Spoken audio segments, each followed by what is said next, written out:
Friends, welcome to Crown Tasty சமையல். இப்போ நம்ம செய்ய போகிற இந்த ரெசிபி ரொம்ப ஈஸியான ரெசிபிங்க. இதை டிஃபனாகவும் சாப்பிட்லாம், ஸ்நாக்ஸாகவும் சாப்பிட்லாம். சாப்பிட்டா வயிறு நிறைஞ்ச மாதிரியான ஒரு ஃபீல் இருக்கும். ரொம்ப ஹெல்த்தியான ரெசிபி. ஸ்கூல் விட்டு வர பிள்ளைங்களுக்கு கூட நீங்கள் இதை செஞ்சு தரலாம், விரும்பி சாப்பிடுவாங்க. இந்த ரெசிபி செய்யறதுக்கு ஒரு ப்ரெஷர் பேனில் 1/2 லிட்டர் அளவு தண்ணி சேர்த்துருக்கேன். ஸ்டவ்வை சுவிட்ச் ஆன் பண்ணியாச்சு. தண்ணி கொதிச்சுட்டே இருக்கட்டும். இதில் 300 கிராம் அளவுள்ள பாசிப்பருப்பு 8 மணி நேரம் ஊற வச்சு நல்லா வாஷ் பண்ணி வடிகட்டி எடுத்து சேர்த்துடலாம். இது பாசிப்பருப்பு அப்படிங்கிறதுனால சீக்கிரமாகவே வெந்துடும். இந்த பாசிப்பருப்புக்கு தேவையான அளவு உப்பு சேர்க்கணும். உப்பு நிறைய சேர்த்துடக்கூடாது, கொஞ்சமாக சேர்த்தாலே போதும்.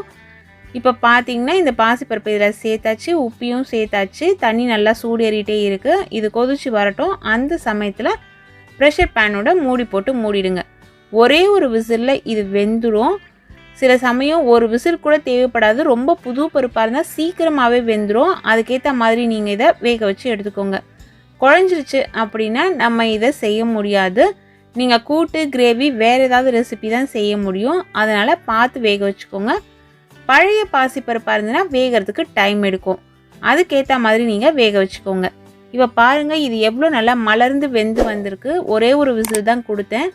ஒரு விசில் வரத்துக்கு முன்னாடி கூட ஆஃப் பண்ணியிருக்கலாம் போல இருக்குது. இது நல்லா சாஃப்டாகவே வெந்துருச்சு.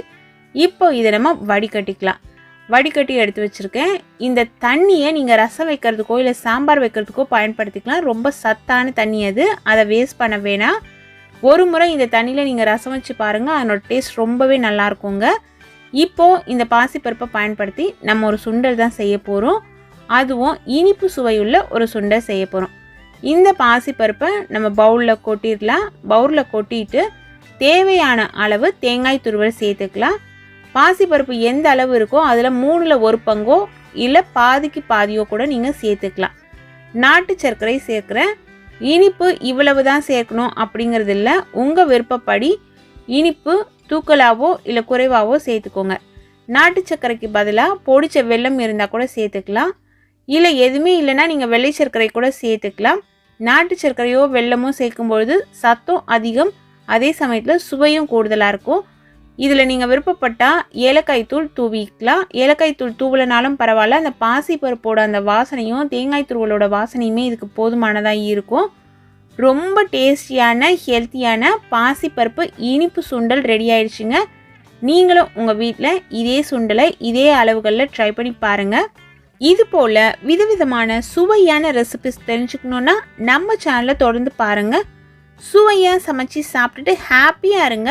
Thank you friends.